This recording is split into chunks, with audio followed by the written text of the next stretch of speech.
Пайғамбарымыз саллаллаху алейхи вассаламның өзінің адаты, пайғамбарымыз саллаллаху алейхи вассаламға екі иш келіп қалса, екеуі тең бірдей болса, әрдайым айсар, жеңілдік жақ таңдаған.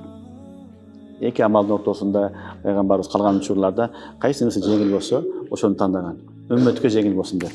Үмметі Мұхаммадқа бізге шапақатан, бізге рахым қылып, пайғамбарымыз саллаллаху алейхи вассалам жеңіл тариханы ixtiyar қылған. Ошон үчүн жеңилдик тандоо бул дагы жакшы нерсе. Кур'ан-ы Каримде Аллах субханаху ва таала айтат: "Ма жа'ала алейкум фид-дини мин хараж, миллата абикум Ибрахим ва саммакум муслимин." Ма жа'ала алейкум фид-дини мин хараж. Динде хараж жок. Динде кыйынчылык жок. Динди өзүбүз кыйын кылып алабыз. Өзүбүз кыйын кылып алабыз, анан башканы да кыйнап, элди динден качырабыз. Ал эми ким динди терең түшүнсө, дин өтө жеңил. Адамдын табиятына, адамдын фитратына туура келген дин. Ошон үчүн Кур'анда Аллах айтат: "Ма жа'ала алейкум фид-дини мин хараж." Динде эч бир хараж, кыйынчылык, машаккат жок деген. Түшүнүңөрбү? Ошон үчүн машаккатка эмес, кээ бир учурларда жеңилдик берген болсо, ошол жеңилдикке амал кылгандагы жакшы нерсе болот.